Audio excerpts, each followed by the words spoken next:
Welcome back. अब हम start करने जा रहे हैं इस कोर्स का सेकंड सेक्शन जो कि है एलिमेंटर प्रो के फीचर्स को इस्तेमाल करना और उसके बारे में हम सीखेंगे। सबसे पहले तो एलिमेंटर प्रो इंस्टॉल कर लेते हैं और इंस्टॉल करने से पहले let me just remove all of these existing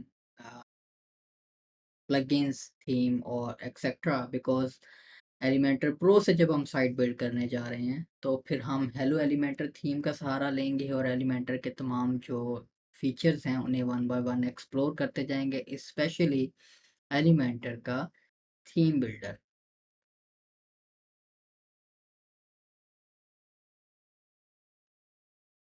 लेकिन उससे पहले अगर ये एग्जिस्टिंग वेबसाइट आपने प्रीव्यू करनी है, देखनी है जो हमने बनाई है, और इवन आपको ये एज इट इज़ बनी बनाई भी चाहिए, तो मैं वीडियो की डिस्क्रिप्शन में एक लिंक प्रोवाइड कर दूंगा जिस पे आप वन क्लिक के ऊपर सेम वेबसाइट जो हमने यहाँ पर रेडी की थी उसको इंस्टा डब्ल्यूपी पर रेडी कर सकते हैं, लॉन्च कर सकते हैं और उसके बाद उसमें चीज़ें एडिट कर सकते हैं, देख सकते हैं ट्यूटोरियल को फॉलो करने के लिए।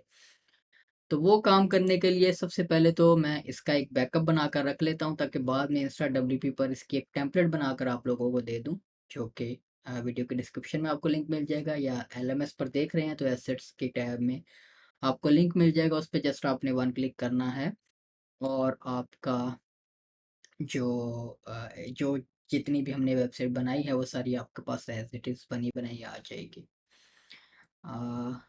Let me delete this one.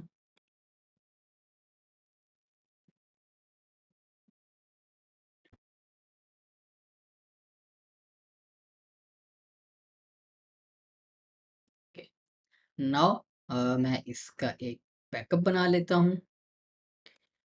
we call let's search for all in one WP।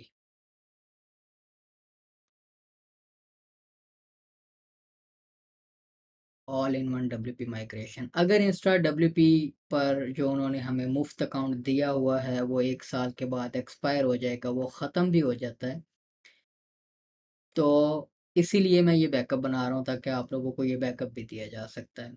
Google drive वगैरह के थ्रू शेयर कर देंगे। होपफुली हमारा इंस्टा WP पर काम ख़त्म नहीं होगा।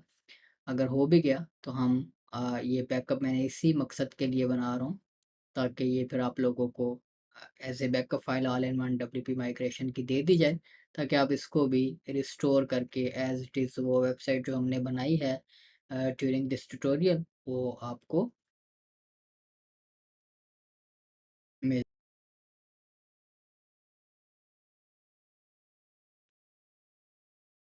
के। इसको मैं डाउनलोड कर देता हूँ और फिर बाद में इसकी एक लाइव वेबसाइट बनाकर URL आपको शेयर कर दूँगा। Okay, now I'll just go ahead and reset this WP installation।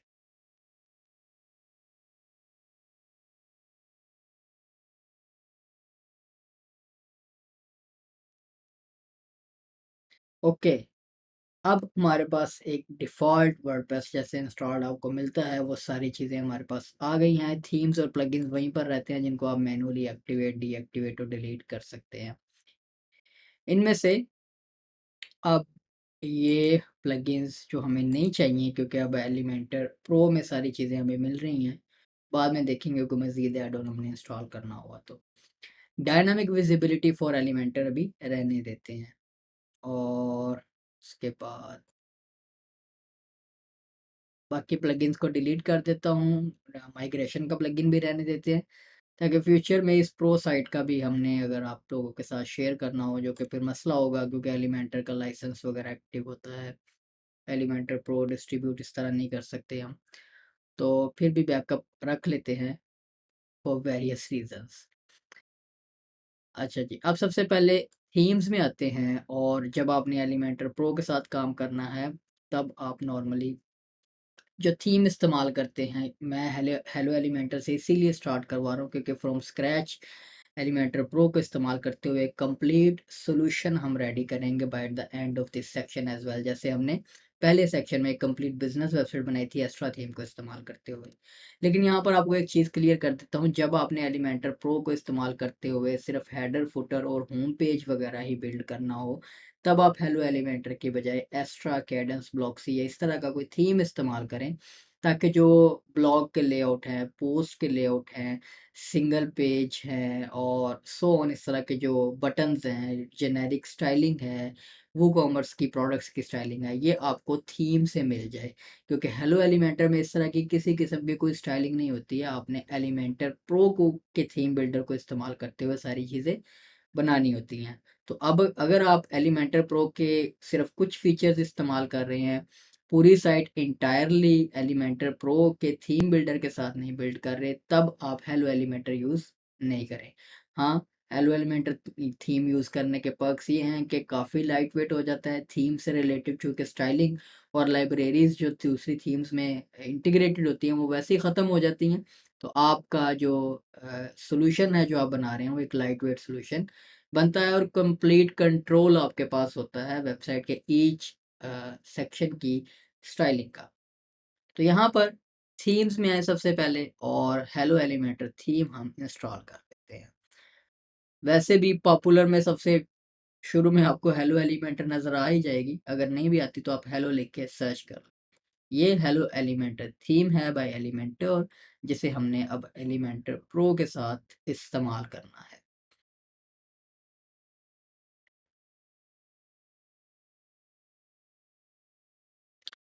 Okay, अब एक्टिवेट कर लेते हैं एलिमेंटर। चूँकि हमने साइट रीसेट की है तो एलिमेंटर पेज बिल्डर डीएक्टिवेट हो गया था। इस थीम को चूँकि चाहिए होता है, तो मैं इसको क्लोज़ कर देता हूँ।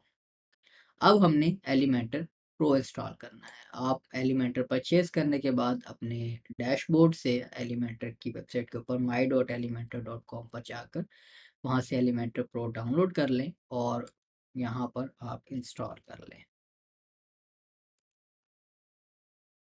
यहाँ पर ये मेरे पास एलिमेंटर प्रो की फ़ाइल है, इसे आप अपलोड करके इंस्टॉल कर दें। और अगर आपने एलिमेंटर प्रो परचेज़ नहीं किया हुआ है, तो वीडियो के डिस्क्रिप्शन में मौजूद या एलएमएस के ऊपर एसेट्स की टैब में मौजूद लिंक पे क्लिक करके डब्ल्यूपीए अकेडमी के एफिलिएट लिंक पे क्लिक करके इसको परचेज़ करें, ताकि हमें भी एफिलिएट की सूरत में कोई मुनाफ़ा बख्श काम होता रहे, ताकि हम आप लोगों के लिए इस तरह के वीडियो ट्यूटोरियल्स बनाते रहें या कोर्सेज़ बनाते रहें। प्लगइन को एक्टिवेट करते साथ ही आपने इसको कनेक्ट एंड एक्टिवेट करना होता है अपने एलिमेंटर लाइसेंस के साथ। तो यहाँ से मैं इसको कनेक्ट एंड एक्टिवेट कर देता हूँ। सॉरी, यहाँ पर मैंने एलिमेंटर का एक फ्री वाला जो अकाउंट है वो बनाया हुआ था। इसको मैं क्रोम में, चूँकि मेरे पास लॉग्ड इन है, तो यहाँ पर दोबारा से लॉगिन और ये चीज़ें करने के बजाय मैं क्रोम में इसको ले आता हूँ और आपको दिखा भी देते हैं। कहीं आप ये कहें कि उस्ताद खुद तो क्रैक वर्जन यूज़ कर रहे हैं, हमें कह रहा है परचेज़ करो, आपके सामने ही एक्टिवेट करेंगे। ओके, अब कनेक्ट एंड एक्टिवेट पे क्लिक करें, चूँकि इसमें इस ब्राउज़र में मेरे पास वो अपना अकाउंट लॉग्ड इन है, जिस पे मेरा एजेंसी लाइसेंस जो हमारे पास मौजूद है। एक्टिवेट माय लाइसेंस पे क्लिक करेंगे तो आपका जो लाइसेंस है वो एक्टिवेट हो जाएगा और कनेक्ट हो जाएगा इसके साथ। ओके, यहाँ से इसको मैं क्लोज़ कर देता हूँ और डैशबोर्ड में वापस आते हैं और ओके, तो अब हमारे पास एलिमेंटर का जो लाइसेंस है वो सक्सेसफुली कनेक्टेड है। ओके, अब आपके पास एलिमेंटर प्रो के तमाम फीचर्स अनलॉक हो जाते हैं, जिसमें आपके पास एलिमेंटर में सबसे पहले अगर आपने कस्टम फ़ॉन्ट्स लगाने हैं, आपके पास यहाँ पर आप लगा सकते हैं। कस्टम आइकन्स लगाने हैं, ये मैंने अपने वैसे तो अपने थ्रू आउट जो डिज़ाइन और डेवलपमेंट का करियर है एलिमेंटर के साथ, उसमें एक दफ़ा भी यूज़ नहीं किया।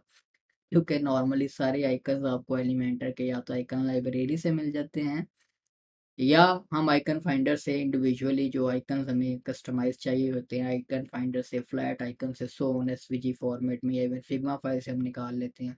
उनको एज़ ए एसवीजी हम इस्तेमाल कर लेते हैं इंडिविजुअली, तो इसकी ज़रूरत बहुत कम पड़ती है, डिपेंड करता है आपके प्रोजेक्ट की रिक्वायरमेंट के ऊपर।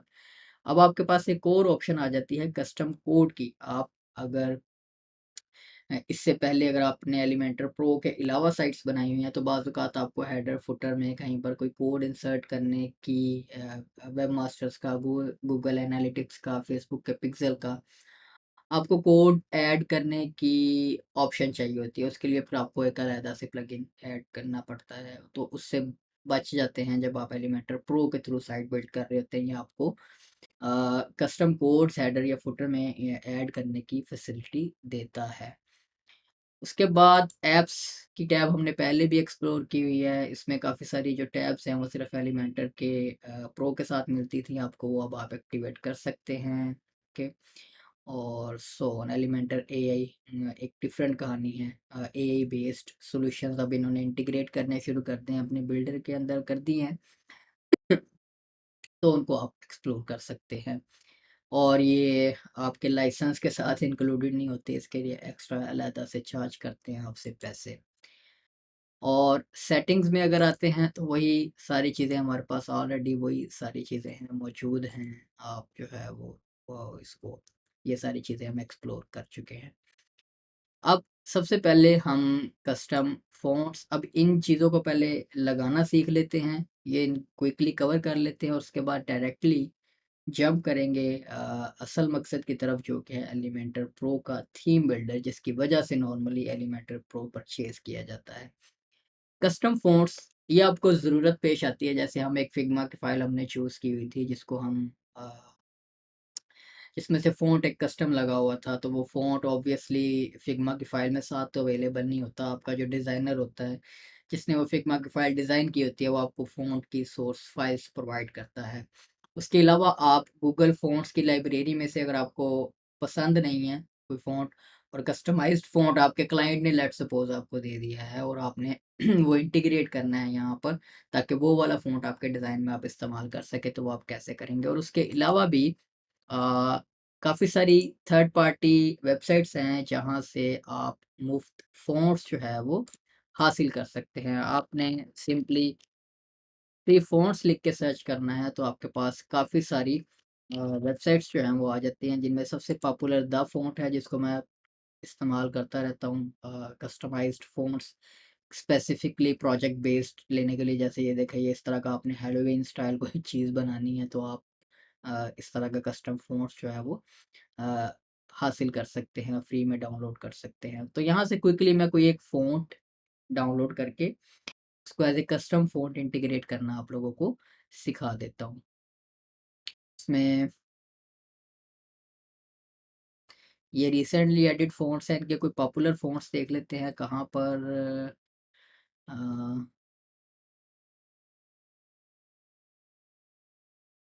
ओके, चलें, ये हमारे पास होम पेज के ऊपर ये जो फ़ॉन्ट आ रहा है प्राइम प्रो, ठीक है? इसको हम डाउनलोड कर लेते हैं। Okay,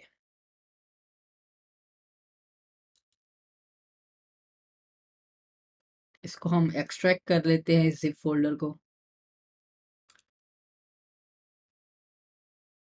okay. अब यहाँ पर आपको उस फ़ॉन्ट की तमाम वेरिएशंस मिल जाती हैं, जिनमें black, black italic, extra light, ये वो सो ऑन। अब आपने जितने भी वेरिएंट्स ऐड करने हैं, सोच समझ कर ऐड करने हैं, इन सारे वेरिएंट्स को ऐड नहीं करते। और इवन अब एक नया सिस्टम आ गया, अगर आप गूगल फ़ॉन्ट्स की लाइब्रेरी से आप गूगल फ़ॉन्ट की लेट्स सपोज़ आप ये भी काम कर सकते हैं कि आपने अगर गूगल फ़ॉन्ट की मुकम्मल लाइब्रेरी इंटीग्रेट नहीं करनी है, तो आपको ये कदा 1-2 फ़ॉन्ट जो आप यूज़ कर रहे हैं, ताकि गूगल फ़ॉन्ट की मुकम्मल लाइब्रेरी जो है वो आपकी साइट के ऊपर बर्डन ना डाले। और दूसरा, आप लोकल होस्ट करना चाहते हैं, गूगल की लाइब्रेरी से ही फ़ॉन्ट चूज़ करना है, लेकिन आप उसको लोकली होस्ट करना चाहते हैं। तो उस सूरत में गूगल जो फ़ॉन्ट्स अब प्रोवाइड करता है, उसमें एक वो वेरिएंट प्रोवाइड करते हैं वेरिएबल का, जिसमें अ, उस फ़ॉन्ट के अलग-अलग वेरिएंट्स लगाने की बजाय आप वो सिर्फ़ एक वेरिएबल जो फ़ॉन्ट का वेरिएंट वो आपको देते हैं, उसी को इस्तेमाल कर सकते हैं और उसी में फिर वो आपको वो बोल्ड, इटैलिक, अंडरलाइन और सो ऑन वो आपको अ, एक्स्ट्रा बोल्ड, लाइट जो भी वेट्स हैं सारे उसके वो प्रोवाइड कर देता है। ये फेयरली न्यू सिस्टम है। लेकिन वो आहिस्ता-आहिस्ता अपने सारे फ़ॉन्ट्स के अंदर उसे इंटीग्रेट करते जा रहे हैं। लेकिन जब इस तरह का कोई कस्टम फ़ॉन्ट हो तो उसके लिए आपको तमाम वेरिएंट्स ऐड करने पड़ते हैं। उनकी एक्चुअली जो लुक है वो मेंटेन करने के लिए। सबसे रेगुलरली जो ज़्यादा वेरिएंट्स आप ज़्यादा से ज़्यादा क्या करें, ये 10-10 ना करें। आप एक लाइट कर लें, एक रेगुलर कर लें, एक सेमी बोल्ड कर लें और एक बोल्ड कर लें, बस। इटैलिक वो खुद ही कर ही देता है, इतनी कोई ख़ास ज़रूरत नहीं पड़ती। हाँ, लेट अगर वो इटैलिक में करने से फ्रंट एंड पर आपको इश्यूज़ नज़र आएँ, तो आप क्या कर सकते हैं कि आप फिर इटैलिक की वेरिएंट्स भी बना सकते हैं। तो यहाँ पर अब इनको एज़ इट इज़ ऐसे ही यूज़ नहीं कर सकते, या तो आपको टीटीएफ फ़ाइल मिलती है या ओटीएफ फ़ाइल मिलती है आपको फ़ॉन्ट की, और उसको आपने पहले web based fonts web compatible fonts में कन्वर्ट करना होता है, ताकि आप उन्हें इस्तेमाल कर सकें। जैसे कि यहाँ पर आप अगर कस्टम फ़ॉन्ट्स ऐड करने के लिए ऐड न्यू पे क्लिक करेंगे, तो आपको स्क्रीन में वो आपको मल्टीपल फ़ॉन्ट्स की फ़ाइल्स अपलोड करने की ऑप्शन देगा। जैसे कि सबसे पहले हम इसका नेम ले लेते हैं यहाँ से, क्या नेम है इसका? ये पूरा ही कॉपी कर लेते हैं, प्रो भी लगा देते हैं साथ, ओके। इस फ़ॉन्ट को सॉरी, पब्लिश करने से पहले आपको यहाँ पर देखिए, जैसे ही आप ऐड वेरिएशन पे क्लिक करेंगे, तो यहाँ पर आपने वेरिएशंस डिफ़ाइन करनी होती हैं। अब यहाँ पर आप देखें, आपके पास ये तमाम फ़ाइल टाइप आप अपलोड करनी है वाइडली कंपैटिबिलिटी इश्यूज़ को रिज़ॉल्व करने के लिए। यानी कि आपका जो फ़ॉन्ट है जो आप अपलोड कर रहे हैं, वो तमाम ब्राउज़र्स और डिवाइसेस के साथ कंपैटिबल हो और डिस्प्ले हो, तो उसके लिए आपको ये तमाम फ़ाइल्स अपलोड करनी होती हैं। लेकिन ये तमाम फ़ाइल्स आपको मिलेंगी कहाँ से? आपने तो जस्ट ये ओटीएफ फ़ाइल या टीटीएफ फ़ाइल आपके पास एक फ़ॉर्मेट में आ गई है, तो अब आप उसको उसकी वेब फ़ॉन्ट बेस्ड वेरिएशंस कैसे जनरेट करेंगे? उसके लिए आप सर्च करें वेब फ़ॉन्ट जनरेटर, और आपके पास काफ़ी सारी वेबसाइट्स आ जाएँगी, जिनमें जो मैं यूज़ करता हूँ ज़्यादा वो transfontr.org है।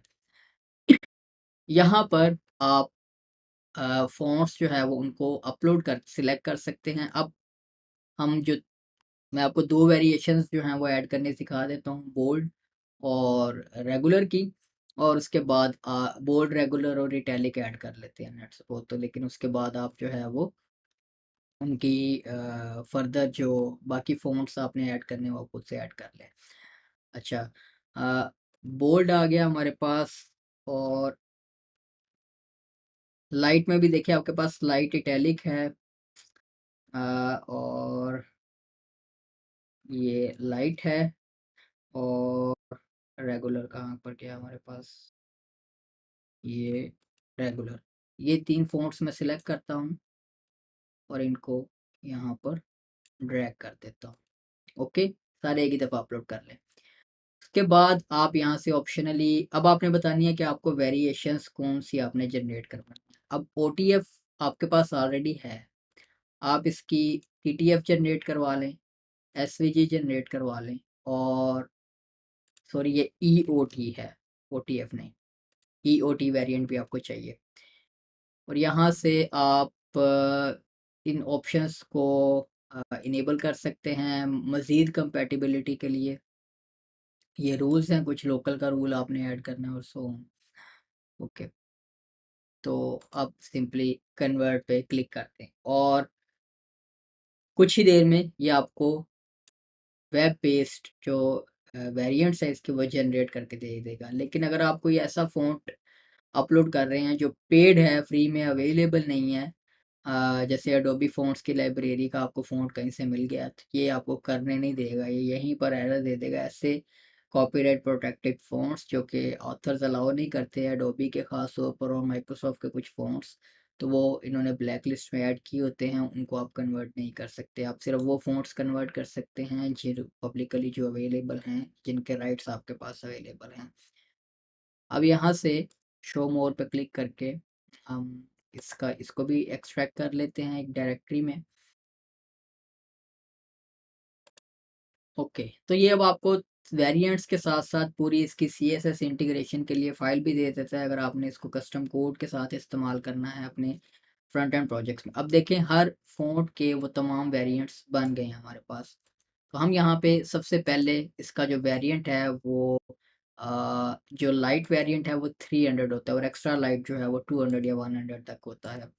तो हम 300 रख लेते हैं और इसको स्टाइल इसका नॉर्मल, अब इसके स्टाइल में भी देखिए कि रेगुलर का यानी कि रेगुलर 400 होता है, आप जो है वो 300 और 200 जो वेरिएंट है ये लाइट में चले जाते हैं, रेगुलर 400 में आ जाता है, 500 मीडियम में आ जाता है, 600 जो है वो सेमी बोल्ड में आ जाता है, 700 और 800 बोल्ड वगैरह में आ जाते हैं और 900 ये एक्स्ट्रा बोल्ड और ये इसको ब्लैक आप कह सकते हैं, सो ऑन।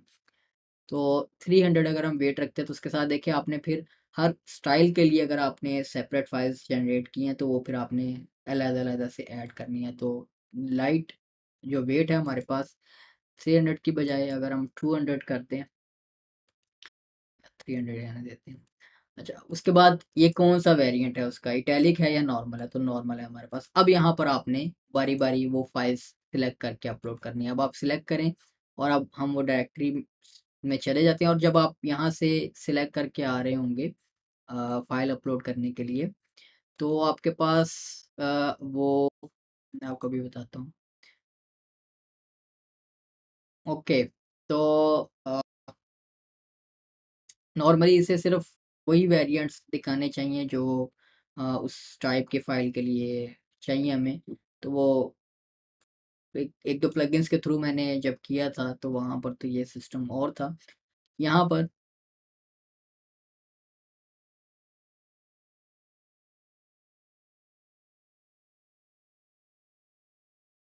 मैं यहाँ से ज़रा अपलोड फाइल्स के थ्रू आता हूँ। यहाँ पर आपको वो सारी दिखा रहा है। अ अ, जो लेकिन इसको दिखाने चाहिए कि जो टाइप ऑफ फ़ाइल हम अपलोड करने चाह रहे हैं वो सिर्फ़ वही फ़ाइल्स दिखाए, तो ताकि मिक्स अप ना हो जाए। तो लेकिन हम यहीं से शुरुआत कर लेते हैं। लाइट है हमारे पास और ये हमने WOF फ़ाइल यहाँ पर अपलोड करनी है। तो ये हमारे पास लाइट की WOF फ़ाइल है और यहाँ से इसे सिलेक्ट कर देते हैं। ओके, और अब WOF2 की फ़ाइल है हमारे पास। मैं यहाँ पर एक दफ़ा ड्रैग कर दूँ सारी और फिर इनमें से चूज़ कर लेंगे। ओके, तो वो कह रहा है कि you are not allowed to upload this file. अब ठीक है, तो जब यहाँ से हम अपलोड कर रहे हैं तो वो सिर्फ WOF2 की फ़ाइल ही अपलोड करने दे रहा है। चलिए वो दिखा सारी रहा है, लेकिन अपलोड जिस टैब से आप जाएँगे वो वही अपलोड करने देगा। तो हमें लाइट का WOF2 फ़ाइल चाहिए तो हमारे पास आ गया। अब यहाँ पर TTF फ़ाइल हमने अपलोड करनी है। यहाँ से TTF फ़ाइल अपलोड कर लेते हैं। दिखा वो सारी रहा है, लेकिन आपको अपलोड नहीं करने देगा, इर्रेलेवेंट फ़ाइल। .svg फ़ाइल चाहिए अब हमें। अब इस सूरत में उसने दिखाई एसवीजी थी, चलो यहाँ पर तो उसने मुझे सच्चा कर दिया कि मैंने देखे थे ये सिस्टम। चलें अब लाइट को सिलेक्ट कर देते हैं। मेबी जब आप अपने वर्डप्रेस इंस्टॉलेशन पर कर रहे हैं काम तो आपको डिफरेंट चीज़ें दिखाए।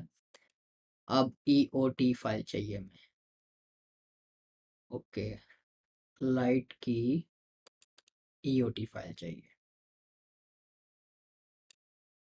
ओके, अब आपके पास एक वेरिएशन इस फ़ॉन्ट की ऐड हो गई है। अब आप इसको पब्लिश कर सकते हैं और पब्लिश करने के बाद आप इसे एडिट भी कर सकते हैं। ओके, तो ये देखिए साथ ही प्रीव्यू भी उसका वो दिखाएगा आपको।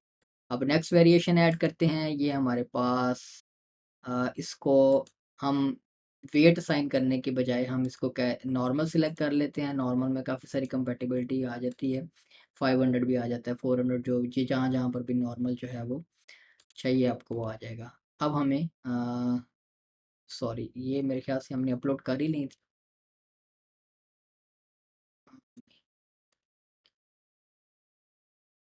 अच्छा जी, अब हमारे पास रेगुलर की WF फ़ाइल चाहिए। ओके, रेगुलर की WF2 ये हमने अपलोड कर ली थी, तो ये आ गई। ओके, और उसके बाद TTF। अब मैं क्विकली बस ये आपके सामने फास्ट फॉरवर्ड में सारी फाइल्स सिलेक्ट करके वेरिएशंस ऐड कर देता हूँ।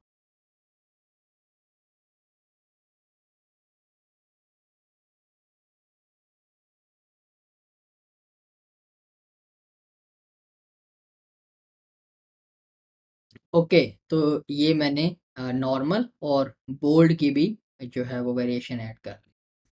अब इसे हम अपडेट कर देते हैं। अब आप देखेंगे कि साथ ही साथ वो आपको उनका प्रीव्यू भी दिखा रहा है जो उसका जनरेट हो रहा है। इस तरह से आपके पास कस्टम फ़ॉन्ट्स ऐड हो गए। तो अब जब आपने इन्हें इस्तेमाल करना है इस कस्टम फ़ॉन्ट को मैं एक नया पेज ऐड करता हूँ, अपने इन्हें ग्लोबल कलर्स में भी यूज़ करना है सो तो आप सेट कर सकते हैं। यहाँ पर मैं एक पेज अब बना लेता हूँ, होम पेज। ओके, और अब इसे हम एलिमेंटोर से एडिट कर लेते हैं। ओके, तो अब हम सॉरी हमने वो एडिटर टॉप टूल बार वगैरह इनेबल नहीं किए हैं, आप लोग घबरा ना जाएं, तो घबराना नहीं है। सेटिंग्स में आते हैं, फीचर में आते हैं और editor top tool bar activate कर लेते हैं, और नेस्टेड एलिमेंट्स भी एक्टिवेट करने हैं मैंने, और ये भी एक टेक्सोनोमी फ़िल्टर एक्टिवेट कर लें।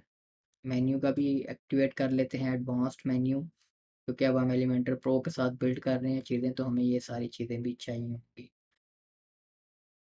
ओके, ग्रिड कंटेनर्स हमें अभी भी नहीं चाहिए, ज़रूरत नहीं है उनकी हमें अभी। चलिए रीलोड करते हैं, और अब हम इन फ़ॉन्ट्स का इस्तेमाल कैसे होगा। आप सेटिंग्स में आते हैं, सबसे पहले ग्लोबल फ़ॉन्ट्स में आते हैं, और जो प्राइमरी ग्लोबल फ़ॉन्ट है वो अब आप यहाँ से जब स्क्रॉल करेंगे इसको अबव टॉप पर, तो आपके पास यहाँ पर एक नई ऑप्शन आ जाएगी डिफ़ॉल्ट में, कस्टम फ़ॉन्ट्स में आपके पास वो फ़ॉन्ट आ जाएगा जो आपने ऐड किया है।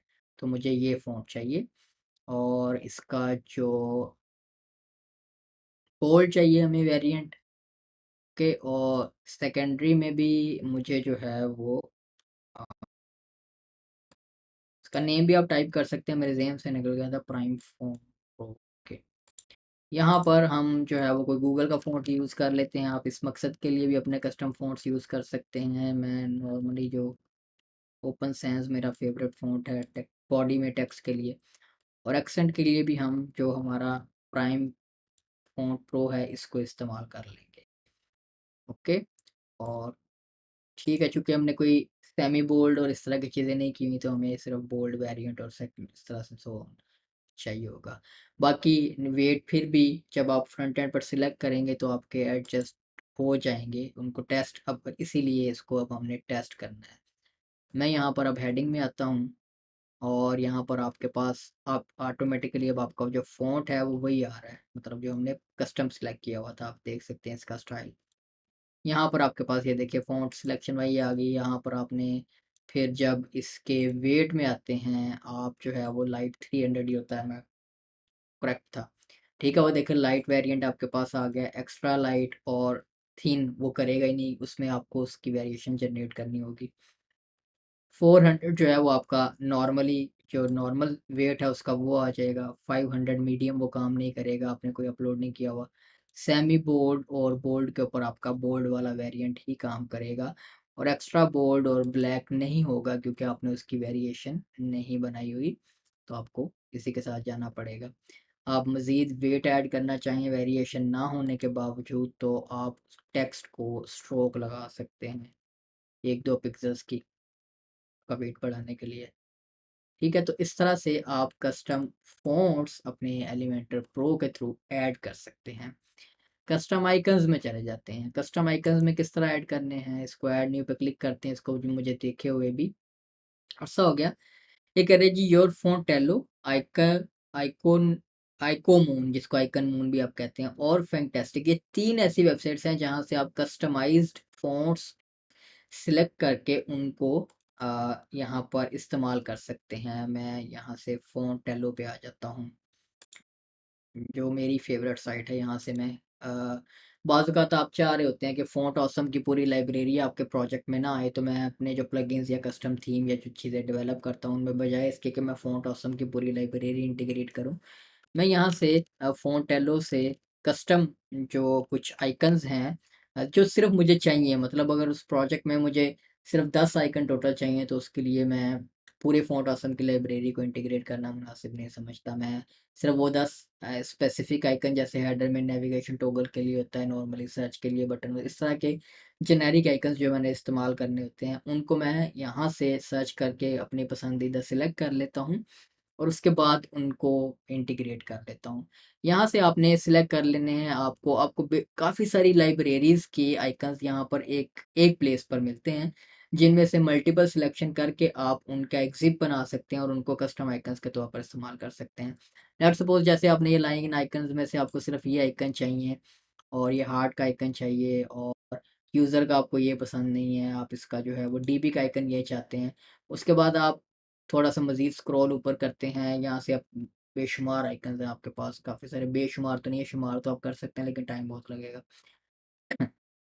तो यहाँ पर इसमें से आप लेट्स सपोज़ आपको ये किंग वाला आइकन यहाँ से चाहिए, ये फ़ॉन्ट ऑसम के भी आइकन्स यहाँ पर आ जाते हैं। इनमें से भी सिलेक्टिव आइकन अगर अगर आपको चाहिए, ये टाइप आइकन्स के हैं। मैं जो है वो यूज़र के लिए टाइप आइकन में से भी नहीं, आइकॉनिक में से देख लेते हैं।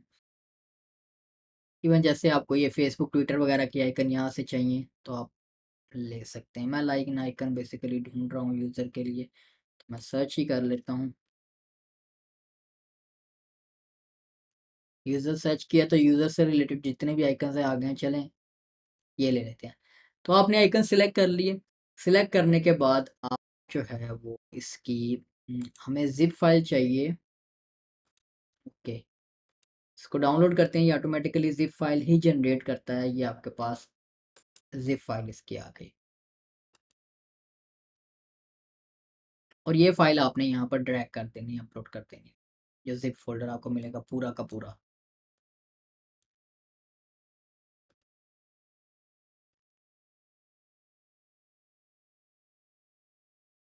इसको मैं कह लेता हूँ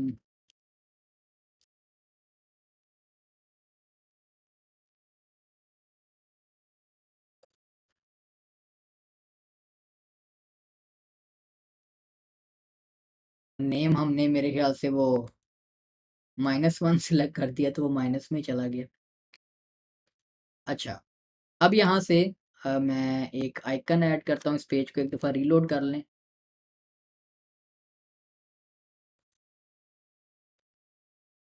ओके, और बाज़ औक़ात मैंने ये शुरू में कभी जब ट्राई भी किया था तो काम ही नहीं कर रहे थे, लोड ही नहीं हो रहे थे आइकन, तो मैंने फिर उसके बाद कभी ज़हमत ही नहीं की, इस एसवीजी सिर्फ़ इस्तेमाल कर लेता हूँ, डायरेक्टली जो आइकन चाहिए होते हैं एलिमेंटर में रहते हुए।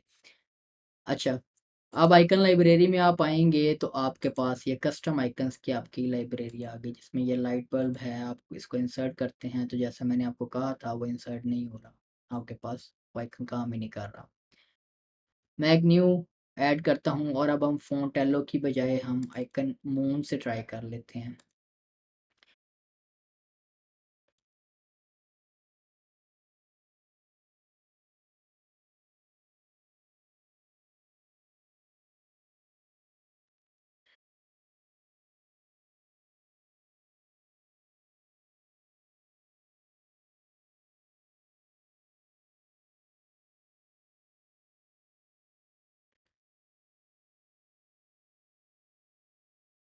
इनकी लाइब्रेरी में आ जाते हैं, इसको पहले एक नेम दे देता हूँ, आइको मून।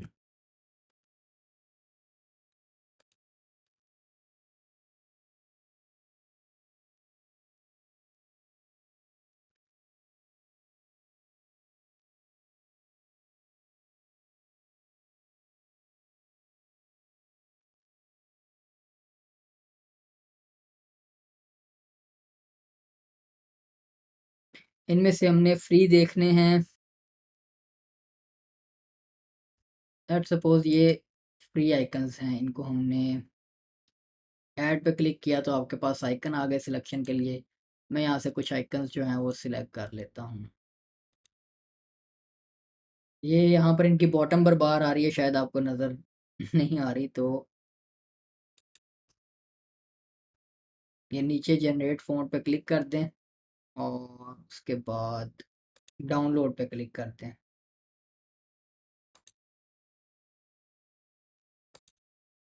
इनको आप भी ट्राई कीजिएगा, अगर आपके पास फ़ॉन्ट एलो और ये काम कर जाए तो ठीक है, नहीं तो ऑलरेडी हम एसवीजी के थ्रू आइकन्स तो लगा ही रहे हैं।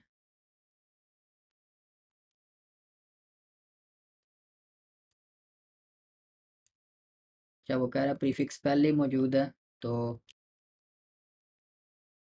मैं इसको कह देता हूँ माई आइकन ग्रुप। और प्रीफिक्स वो जब आप जनरेट करते हैं वहाँ से भी कॉन्फ्लिक्ट हो सकता है आपका, जब आप आइकन जनरेट कर रहे होते हैं। ये सिलेक्शन आ गया और इसमें एक प्रीफिक्स मौजूद होती है हर आइकन की उससे पहले, तो वो कॉन्फ्लिक्ट कर रही होती है उसके साथ। प्रेफरेंसेस में जाते हैं, आइकन के प्रीफिक्स आइकन की बजाय आपने यहाँ पर कुछ और रखनी है, इसको मैं कह देता हूँ माई आइकन। ओके,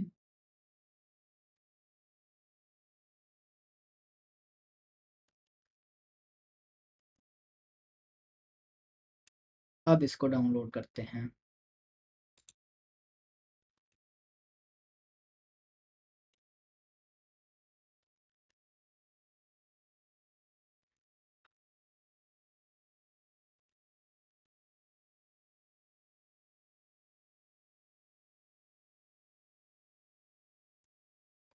बल्कि उसने कर भी दिया, लेकिन ये देखिए मेरे ख्याल से नेम वगैरह चेंज किया हमने, और वो अभी तो मैंने ज़िप फ़ोल्डर ड्रैग भी नहीं किया था। आइकन मून के जो आइकन है वो काम कर रहे हैं, और यहाँ पर वो फ़ॉन्टेलो के जो आइकन्स हमने बनाए थे उसमें भी नेम का इशू हो सकता है, जो हमने नेम रख दिया था मे बी उसकी वजह से वो डिस्प्ले नहीं हुए, तो हम इसको अपडेट कर देते हैं। अब आप फ्रंट एंड पर इन आइकन्स को इस्तेमाल कर सकते हैं। को पब्लिश करता हूँ और एक दफ़ा रीलोड करते हैं, और एलिमेंटर में कस्टम आइकन्स में वापस आते हैं और यहाँ से हम ये इसको रिमूव कर देते हैं। आपने बेसिकली प्रीफिक्स जो है वो कोशिश करनी है डिफरेंट हो, कन्फ्लिक्ट ना हो उसका, या मज़ीद डॉक्यूमेंटेशन आप एलिमेंटर की देख लीजिएगा। आइकन ऐड करते हैं, और यहाँ पर अब आइकन लाइब्रेरी में जब आप जाएंगे तो आपके पास ये देखें माई आइकन मून आ गया, और यहाँ से आप वो आइकन सेलेक्ट कर सकते हैं। और यहाँ पर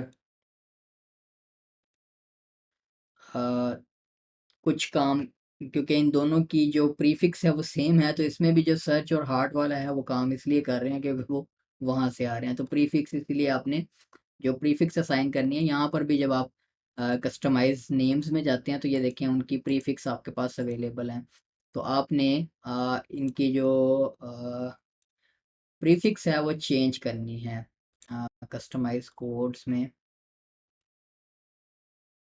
ये यहाँ से आपने इसकी प्रीफिक्स अपने जो आइकन्स जनरेट कर रहे हैं उनकी चेंज रखनी है, ताकि वो अ, यहाँ पर कंपैटिबिलिटी इशू ना आए।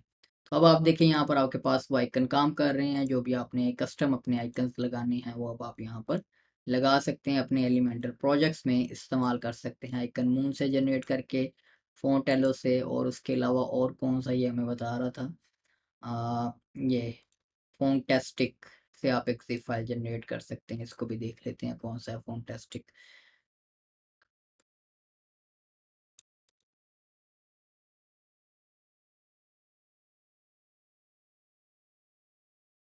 ओके, तो यहाँ पर भी आपने क्रिएट करने होते हैं, उसी तरह से इनका एक इंटरफेस है जिसको आपने फॉलो करके कस्टम आइकन्स जो हैं वो जनरेट कर सकते हैं। ओके, और अब जो है वो हम फाइनली इन टैब्स को ख़त्म करने की तरफ आते हैं और कस्टम कोड में आ जाते हैं। कस्टम कोड को ऐड करना कोई रॉकेट साइंस नहीं है, कोई मुश्किल नहीं है, बहुत आसान है। जैसे आपने फेसबुक का पिक्सल ऐड करना है तो आप इसको एक नेम दे लें, फेसबुक पिक्सल, और फिर आपने चूज़ करना है कि इसको आपने ऐड कहाँ पर करना है, हेड में करना है, बॉडी के स्टार्ट पे करना है, या बॉडी के एंड में करना है। तो आपको नॉर्मली जो आप कोड जनरेट करके लगा रहे होते हैं, तो वहाँ पर जो भी कोड अगर गूगल वेब मास्टर का या एनालिटिक्स का, वो आपको रिकमेंड कर रहा होता है, बता रहा होता है कि आपने इसको कहाँ पर लगाना है, हेड में लगाना है या बॉडी के स्टार्ट में लगाना है या बॉडी के एंड में लगाना है। जैसे फेसबुक की एसडीके वगैरह वगैरह आपने इंटीग्रेट करनी हो, तो वो फिर बॉडी के स्टार्ट में लगाना पड़ता है आपको टैग। तो यहाँ से आप सिलेक्ट कर लें कि आपने ये बॉडी का एंड बेसिकली आपका फुटर कहलाता है। हेड में आपने लगाना है, यहाँ पर आप अपना कोड दे दें, वो कोड देने के बाद आप इसको पब्लिश कर दें। पब्लिश करते वक्त ये आपसे पूछेगा कि आपने उस कोड को इंक्लूड पूरी वेबसाइट पे के ऊपर करना है, आर्काइव्स के ऊपर करना है, या सिंगल और इसमें या किसी सिंगल पेज के ऊपर करना है। यहाँ से आप वो पेज सिलेक्ट कर सकते हैं।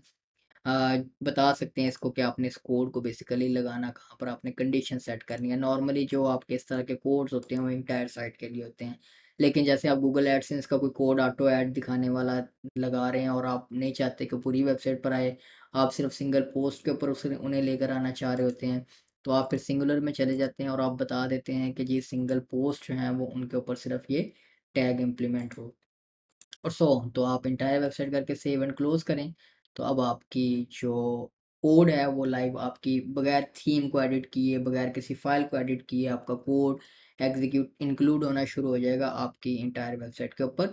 और बाद में आप कंडीशन कभी भी चेंज कर सकते हैं, इन इस कोड में कोई मॉडिफिकेशन करनी हो वो आप कर सकते हैं। ये एलिमेंटर आपको कुछ एआई बेस्ड चीज़ें भी दे रहा है राइट करने के लिए, तो सो ऑन।